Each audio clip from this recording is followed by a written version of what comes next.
Welcome to UPSC IQ Daily. This is the complete freedom struggle, from the Revolt of 1857 to independence in 1947, in one single video. Every movement, every leader, every date you need for prelims and mains GS Paper 1. Here's the roadmap. We start with the Great Revolt of 1857, then the birth of the Indian National Congress and its cautious moderate era. Then the more assertive extremist phase and the split at Surat. Then Gandhi's arrival and his early campaigns. Then the three mass movements: non-cooperation, civil disobedience, and Quit India. Alongside all of this, the parallel revolutionary movement, the young men and women who chose the path of arms. Then a quick tour of the 10 personalities examiners love to ask about. And finally, a rapid-fire revision round covering the facts, the one-liners, and the memory tricks that actually stick. Keep a pen ready. Let's begin. 1857, the revolt that historians call the First War of Indian Independence and the British called the Sepoy Mutiny. Start with causes, because UPSC loves asking for these in categories. Political. Lord Dalhousie's doctrine of lapse annexed states like Jhansi, Satara, and Nagpur wherever a ruler died without a natural heir. That bred deep resentment among Indian royal families. Economic. Heavy land revenue and the ruin of traditional handicrafts by British imports, plus what Dadabhai Naoroji would later call the drain of wealth. Social and religious. Fears that reforms like the abolition of sati in 1829 and the Widow Remarriage Act of 1856 were the first steps toward forced Christian conversion. And military. Discrimination against Indian sepoys in pay and promotion, and the Kala Pani taboo of crossing the sea, which offended caste sentiment. The immediate spark, the trigger, not the cause, was the greased Enfield rifle cartridges, rumored to be coated in cow and pig fat. Now the geography. It started at Meerut on the 10th of May, 1857. Delhi was captured the next day, and the aging Mughal Emperor Bahadur Shah Zafar was proclaimed the symbolic leader. In Kanpur, Nana Sahib led the revolt. In Lucknow, Begum Hazrat Mahal. In Jhansi, Rani Lakshmibai, who fought sword in hand until the end. Tantia Tope helped capture Gwalior alongside her. Kunwar Singh led the revolt from Bihar. The uprising also reached Bareilly, Ara, Faizabad, and parts of Rohilkhand and central India. But note the limit examiner's test. It stayed largely confined to north and central India. Bengal, Madras, and Bombay presidencies stayed quiet. The consequences reshaped British rule entirely. The Government of India Act of 1858 ended East India Company rule. The Crown took direct control, and the Governor-General was retitled Viceroy, with Lord Canning as the first. The Queen's proclamation of the 1st of November 1858 promised no further annexation by the doctrine of lapse and religious non-interference. Bahadur Shah Zafar was exiled to Rangoon, where he died in 1862. The army was reorganized to favor a higher ratio of European troops and recruit along so-called martial race lines, and the Indian Councils Act of 1861 reintroduced Indians into legislative councils, but only in a nominated advisory role, with zero real power. Quick facts to lock in. Duration: 1857 to 58. The immediate cause was the greased cartridges. V.D. Savarkar's 1909 book reframed it as India's First War of Independence. And remember, it was not militarily successful, but it was the first large-scale organized uprising against foreign rule, uniting Hindus and Muslims in common cause. After 1857 came nearly 3 decades of quiet, and then, in 1885, organized politics began, with the founding of the Indian National Congress. Formation. Founded on the 28th of December 1885 in Bombay, with its first session at Gokuldas Tejpal Sanskrit College. It was founded by Alan Octavian Hume, a retired British civil servant, with the tacit blessing of Viceroy Lord Dufferin. You'll see this called the safety valve theory. The idea that Hume created Congress to let Indian discontent vent safely rather than explode. Treat that as a contested claim, not a settled fact, a favorite UPSC trap. The first president was Wilmesh Chandra Banerjee, and 72 delegates attended that first session. The moderate leaders you must know: Dadabhai Naoroji, Gopal Krishna Gokhale, Surendranath Banerjee, Ferozeshah Mehta, and W.C. Banerjee himself. Their methods are remembered as the 3 Ps: petition, prayer, and protest. Always working within the law, never challenging British sovereignty directly. Their demands were moderate, too: expansion of legislative councils, Indianization of the civil services, simultaneous ICS examinations held in India as well as England, separation of the judiciary from the executive, and basic civil rights. They wanted self-government within the British Empire, not full independence. Dadabhai Naoroji's real intellectual contribution was economic. His 1901 book, Poverty and Un-British Rule in India, argued that Britain systematically drained India's wealth through home charges, salaries repatriated to England, and one-way trade. This drain of wealth theory became the sharpest economic critique of colonial rule and laid the groundwork for later, more radical movements. A quick table of early sessions, because UPSC tests these directly. 1885, Bombay, President W.C. Banerjee, the first session. 1886, Calcutta, Dadabhai Naoroji. 1887, Madras, Badruddin Tyabji, the first Muslim president of Congress. 1888, Allahabad, George Ewell, the first British president. Naoroji presided a total of 3 times, including again in 1893 and 1906, and in 1917 at Calcutta, Annie Besant became the first woman president. Key takeaways. Congress was formed by Hume in 1885. The moderates used constitutional 3P methods. Their demands were limited reforms, not independence, and the drain of wealth theory was their key economic argument. Real significance: building India's first genuinely national political consciousness, a shared all-India forum for the very first time. By 1905, a younger, more impatient generation had had enough of petitions. This is the extremist phase: assertion, self-reliance, Swaraj. Its leaders are remembered by the shorthand Lal-Bal-Pal, Bal Gangadhar Tilak, Lala Lajpat Rai, and Bipin Chandra Pal, the trio who raised the spirit of assertive nationalism. A fourth name, kept slightly separate in the sources, is Aurobindo Ghosh, editor of the paper Bande Mataram. Tilak's popularized slogan says it all: Swaraj is my birthright, and I shall have it. The trigger was the Partition of Bengal, announced by Viceroy Lord Curzon on the 16th of October 1905. Officially, it was administrative. In practice, it was a deliberate divide-and-rule move, separating a Muslim-majority East from a Hindu-majority West. It sparked the Swadeshi and Boycott movement, launched that same day.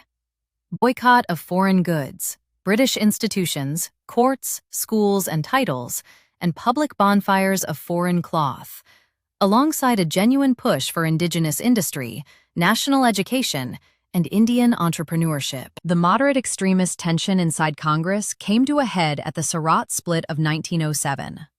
Moderates wanted Rash Behari Ghosh as president and pure constitutional protest. Extremists wanted Lala Lajpat Rai and full Swadeshi, boycott and passive resistance.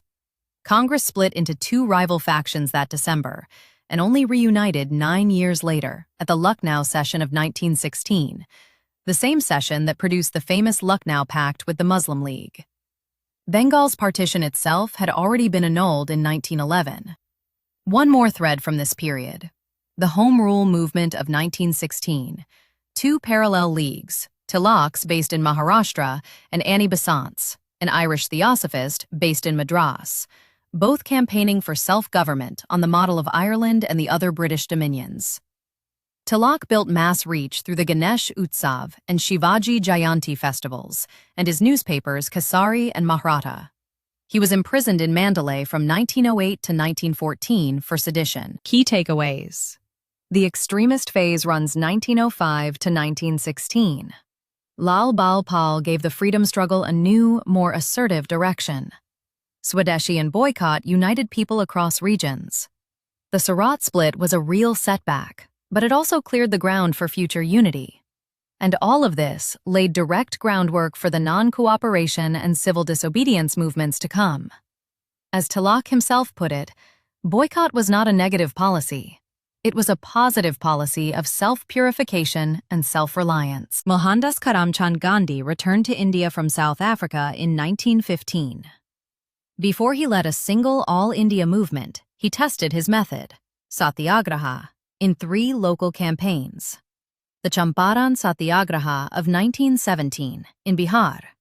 The issue was exploitation of indigo farmers under the Tinkathia system, which forced them to grow indigo on a fixed share of their land for European planters. Gandhi led it in April 1917, and the outcome was the abolition of the Tinkathia system. This was Gandhi's very first satyagraha on Indian soil. The Ahmedabad mill strike of 1918. Low wages and poor working conditions for textile mill workers. Gandhi led this one too, between February and March 1918, and it ended with a 35% wage hike accepted by the mill owners. The Kheda Satyagraha, also 1918, in Gujarat. Crop failure and famine had made farmers unable to pay land revenue, and they demanded remission. Gandhi and Sardar Patel led this campaign in March 1918, and the government agreed to suspend revenue collection. Then came 2 events that radicalized the whole country. The Rowlatt Act, passed in March 1919, allowed detention without trial for up to 2 years. Gandhi called it the Black Act, and it triggered nationwide protests.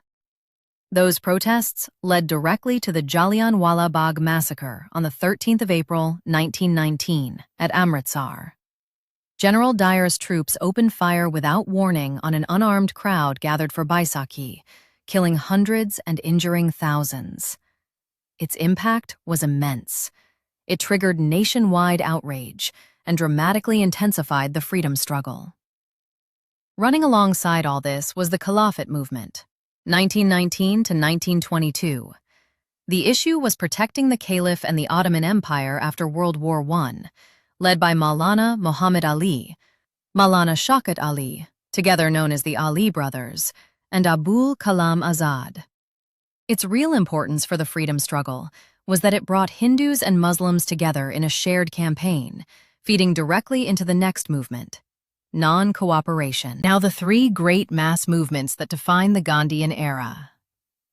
The non-cooperation movement started on the 1st of August, 1920. Its background was the combined anger of the Rowlatt Act, Jallianwala Bagh, and the Caliphate issue.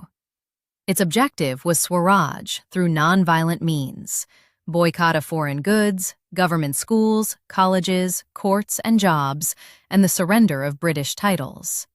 It was called off after the Chori Chora incident on the 5th of February 1922, where a violent mob killed 22 policemen.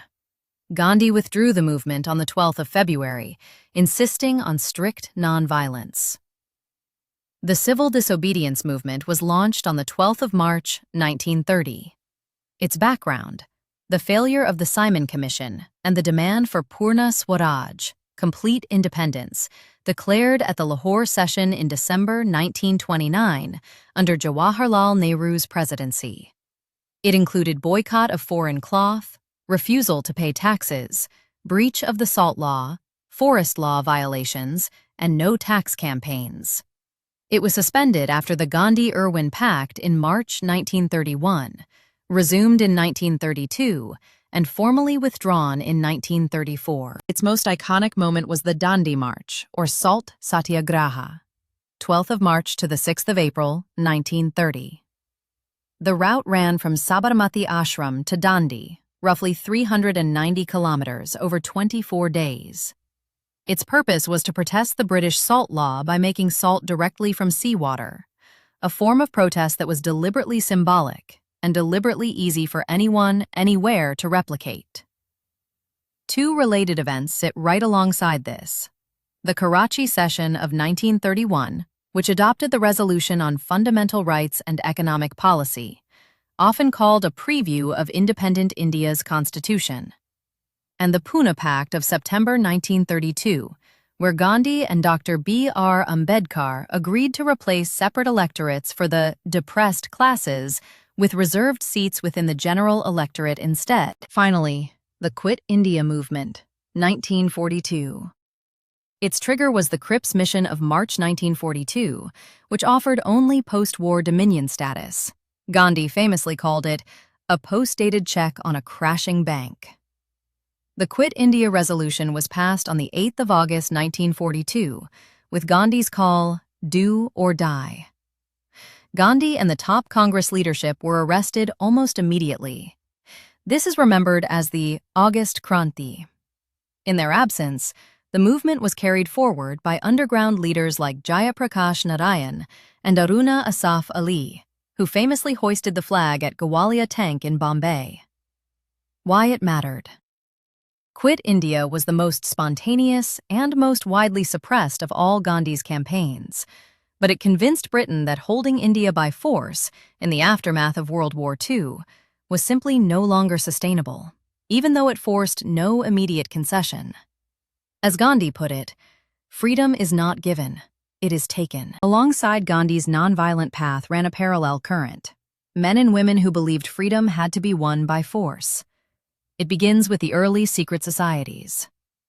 In 1902, the Anushilan Samiti was founded in Bengal, inspired by Bankim Chandra's novel Anandamath, focused on physical training and revolutionary ideas.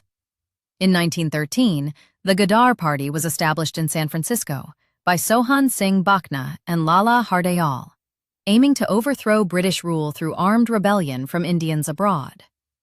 The Alipore bomb case of 1908, Khudiram Bose and Prafulla Chakki attempted to assassinate the magistrate Kingsford in Muzaffarpur. It led to the trial of several revolutionaries, including Aurobindo Ghosh and his brother Bareen Ghosh. Khudiram Bose became one of the youngest martyrs of the independence movement. He was just 18, 1924 to 25.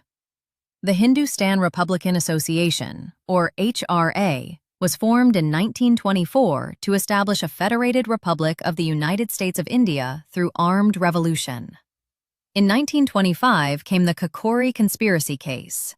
Revolutionaries including Ram Prasad Bismil, Ashfaqullah Khan, Roshan Singh, and Rajendra Lahiri looted a train carrying government funds to finance their activities. Several, including Bismil and Ashfaqullah Khan, were later hanged. In 1928, the HRA reorganized as the Hindustan Socialist Republican Association, HSRA, under the leadership of Chandrashekhar Azad, Bhagat Singh, Sukhdev, and Rajguru, meeting at Feroz Shah Kotla in Delhi and formally adopting socialism as their goal. That same year, they assassinated the British officer Saunders in Lahore to avenge the death of Lala Lajpat Rai, who had died from injuries sustained during a Lathi charge while protesting the Simon Commission. In 1930, the Chittagong Armory raid. Led by Surya Sen, known as Mastarda, with revolutionaries including Pritilata Wadadar and Kalpana Datta, they raided the police and auxiliary forces armories in Chittagong, Bengal, and briefly declared a provisional revolutionary government, a striking demonstration of organized armed resistance.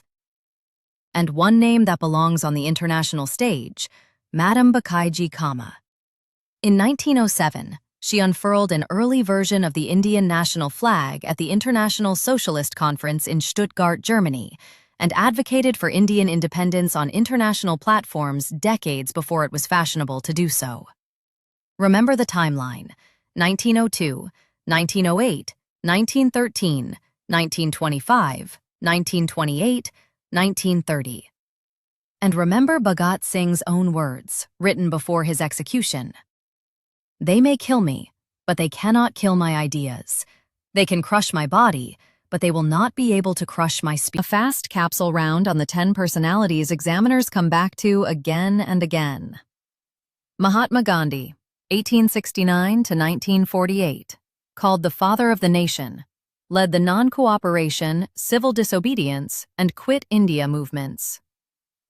Jawaharlal Nehru, 1889 to 1964, independent India's first prime minister, presided over the Lahore session that declared Purna Swaraj in 1929. Subhash Chandra Bose, 1897 to 1945, date of death still debated, known as Netaji, formed the Indian National Army and believed in armed struggle for independence. Bal Gangadhar Tilak, 1856 to 1920, called Lokmanya, the leading extremist, remembered for Swaraj is my birthright, and I shall have it. Gopal Krishna Gokhale, 1866 to 1915, the moderate leader who founded the Servants of India Society and was himself a political mentor to a young Gandhi. Lala Lajpat Rai, 1865 to 1928, called the Punjab Kesari, the Lion of Punjab, a leader of Lal-Bal-Pal, and a strong nationalist and social reformer. Annie Besant, 1847 to 1933, a theosophist and social reformer, advocated home rule for India and became the first woman president of Congress in 1917. Sarojini Naidu, 1879 to 1949, called the Nightingale of India, a poetess and freedom fighter, active in both non-cooperation and civil disobedience. Dr. B.R. Ambedkar, 1891 to 1956, called the father of the Indian Constitution, chief architect of the Constitution, and a lifelong champion of social justice. And Rani Lakshmibai, 1828 to 1858, the Queen of Jhansi, who led the revolt of 1857 from Jhansi with legendary courage, sword in hand, on horseback. 10 names, 10 one-line hooks. That's usually enough to answer a UPSC Match the Following. Let's close with a rapid-fire revision round. Everything above, compressed. Frequently asked facts. The 1857 revolt was the first war of independence. Gandhi returned from South Africa in 1915. The Jallianwala Bagh massacre was on the 13th of April, 1919. Non-cooperation launched in 1920. The Dandi March was led by Gandhi in 1930. The Pune Pact was signed in 1932. The Indian National Army was formed in 1942-43. Quit India launched on the 8th of August, 1942, and India became independent on the 15th of August, 1947. The important years, as a straight list: 1857, Revolt; 1885, Congress founded; 1905, Partition of Bengal; 1919, Jallianwala Bagh; 1920, Non-Cooperation; 1930, Dandi March; 1942, Quit India; 1947, Independence. A few PYQ-style facts, framed as question and answer. Which act reintroduced Indians to legislative councils? The Indian Councils Act of 1861. Which movement was launched on the Khilafat issue? Non-cooperation. Who led the Chittagong Armory raid? Surya Sen. Which pact settled separate electorates for the depressed classes? The Pune Pact. One-liners worth memorizing directly. Satyagraha was Gandhi's weapon. Purna Swaraj was declared in 1929.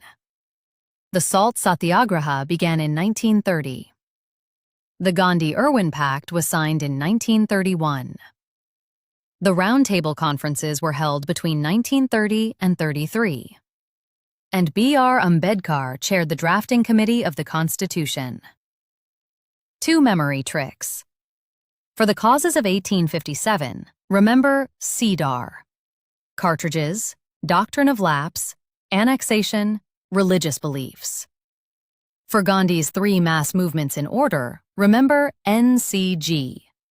Non-cooperation in 1920, civil disobedience in 1930, quit India in 1942. And for the three phases of the freedom struggle, remember MEG. Moderate, 1885 to 1905. Extremist, 1905 to 1919. Gandhian, 1915 to 1947. And a final revision table by topic. Early resistance. The Revolt of 1857.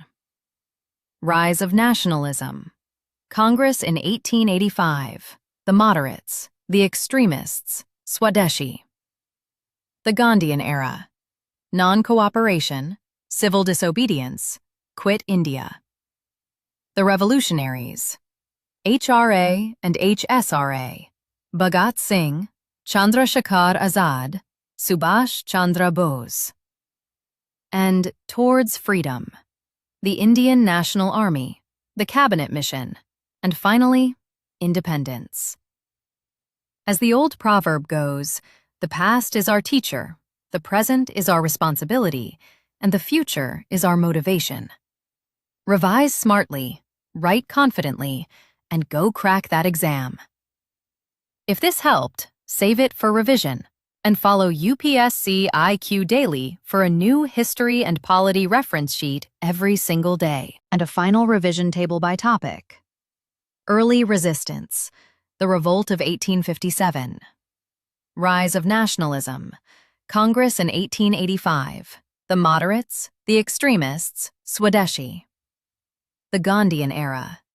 Non-cooperation, civil disobedience, quit India. The revolutionaries. HRA and HSRA.